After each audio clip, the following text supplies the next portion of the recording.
అండి. నమస్తే. నేను మీ Manasa. Welcome back to M&M's crazy kitchen.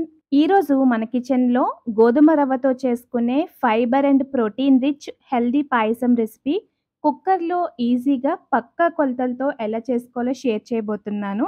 Recipe అయితే చాలా బావుంటుంది. రెగ్యులర్‌గా చేసుకునే పాయసం కన్నా చాలా డిఫరెంట్‌గా, టేస్టీగా ఉంటుంది. సో, లేట్ చేయకుండా వీడియోలోకి వెళ్ళిపోదాం. వీడియోని కంప్లీట్‌గా చూడండి. ముందుగా దీనికోసం అరగ్లాసు పచ్చిశనగపప్పు ఒక బౌల్‌లో వేసుకొని, నీళ్లు పోసి 2, 3 సార్లు శుభ్రంగా కడిగిన తర్వాత, తగినన్ని నీళ్లు పోసి ఒక 2 గంటల సేపు నానబెట్టండి. ఇప్పుడు స్టవ్ మీద ఒక మందపాటి కుక్కర్ గిన్నె పెట్టి 1 టేబుల్ స్పూన్ నెయ్యి వేసి కాగిన తర్వాత, శనగపప్పు తీసుకున్న గ్లాస్‌తోనే ముప్పావు కప్పు వరకు గోధుమ రవ్వ వేసుకొని, లో ఫ్లేమ్‌లో కలుపుకుంటూ, పచ్చివాసన పోయి కమ్మటి వాసన వచ్చేంత వరకు కూడా ఫ్రై చేసుకోవాలి.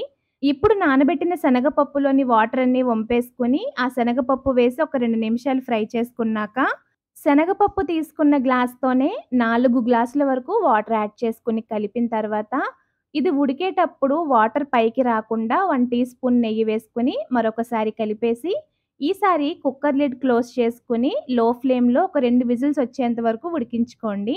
నేను చిన్న కుక్కర్ వాడాను కాబట్టి లో ఫ్లేమ్ యూజ్ చేశాను. మీరు పెద్ద కుక్కర్ వాడితే మాత్రం మీడియం టు హై ఫ్లేమ్‌లో పెట్టుకొని కుక్ చేసుకోండి. రవ్వ ఉడికేలోపు ఇంకొక స్టవ్ మీద గిన్నె పెట్టి 2 గ్లాసుల వరకు తురిమిన బెల్లం, అర గ్లాసు వాటర్ యాడ్ చేసుకొని జస్ట్ బెల్లాన్ని కరిగించేసి పక్కన పెట్టి పూర్తిగా చల్లారనివ్వండి. ప్రెషర్ పోయిన తర్వాత మాత్రమే కుక్కర్ లిడ్ ఓపెన్ చేసుకొని ఒకసారి కలిపి పప్పు ఉడికిందో లేదో చూసుకోండి. చూసారా, పప్పు అయితే చక్కగా ఉడికిపోయింది కదా!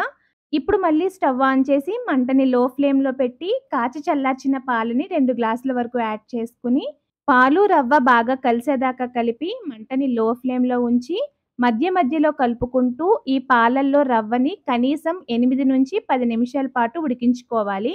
ఇలా పాలల్లో ఉడికించిన రవ్వతో పాయసం చేస్తే చాలా టేస్ట్ వస్తుంది.